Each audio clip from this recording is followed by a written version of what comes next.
Welcome to the deep dive. Today we're tackling a pretty significant piece of legislation from the U.S. House. People are calling it the One Big Beautiful Bill Act. We're zooming in on one specific part, how it changes things for foreign workers sending money back home. There's a new remittance tax. Let's get right into it. Yeah, exactly. It's a big topic. Initially, the talk was about a 5% tax on these international money transfers. Wow, 5%. Yeah, but the final version, the one that passed, landed at 3.5%. Okay, so 3.5, that's a bit lower. Definitely. And this is set to kick in on January 1st, 2026. Right, 2026. Not immediate, but coming up.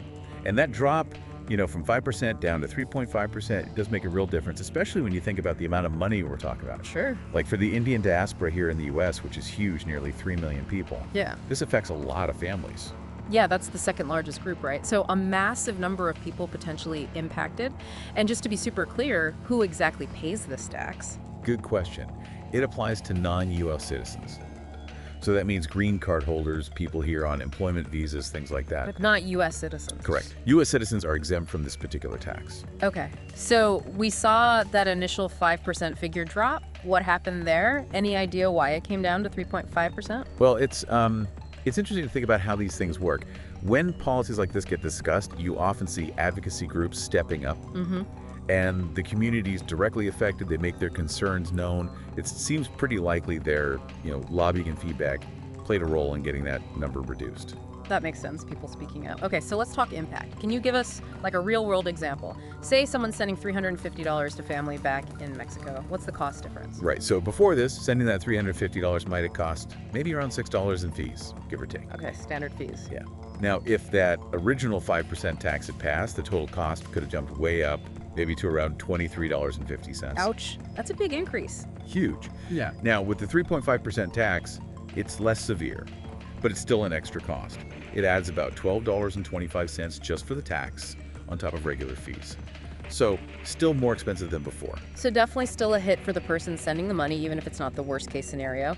Does this extra cost risk changing how people send money? Could it push them towards, less official ways? That's a very real concern, yeah. For some people, especially maybe undocumented migrants who are really watching every dollar, that extra cost might make them look for alternatives. Alternatives like? Like using informal channels.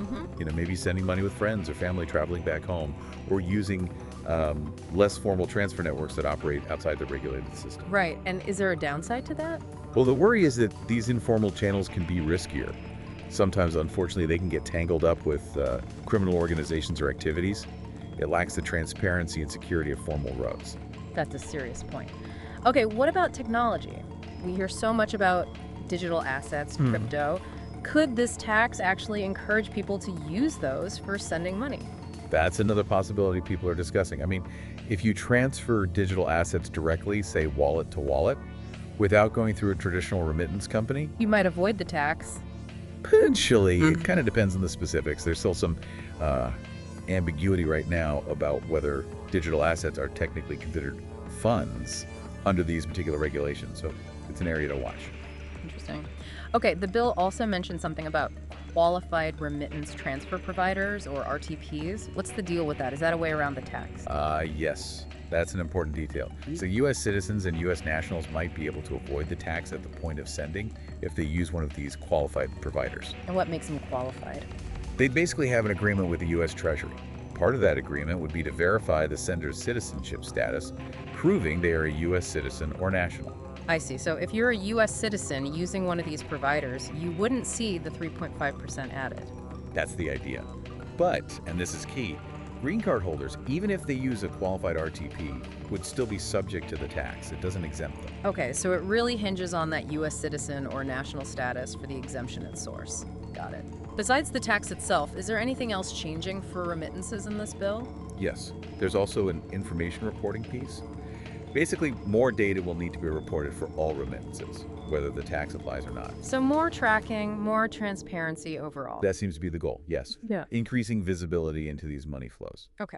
Stepping back a bit, how important are these remittances, globally speaking, for the countries receiving the money? Oh, they're incredibly important. For many developing countries, this money sent home is a lifeline. More than, say, foreign aid? In quite a few cases, yes. Remittances often add up to more than both foreign direct investment and official development assistance combined for certain countries. Yeah, so organizations like the World Bank generally argue that taxing these flows isn't ideal. It increases the cost for people, often those least able to afford it, and like we discussed, it can push people towards those riskier informal channels. Right, so quite a complex issue with lots of factors. Definitely. Okay, so let's try to sum this up. We've got this new 3.5% remittance tax coming in the U.S. in 2026 for non-citizens. It's lower than the 5% initially threatened, which is some relief. Right, some relief. But it still adds a cost, and it could potentially change how people send money, maybe pushing some towards informal or digital routes, and U.S. citizens can avoid it using specific providers. That's a good summary. It presents challenges, potential shifts in behavior alongside those new reporting requirements. So it really makes you think, doesn't it, about the balance here? You've got the government potentially needing revenue, but then there's the direct financial hit on individuals just trying to support their families overseas, and then the wider economic impact on the countries that rely so much on this money. Exactly. It forces you to consider the ethics and the practicalities. What does it mean when governments start taxing these very personal, often essential flows of money across borders? A really important question to ponder. Thanks for breaking that down. My pleasure.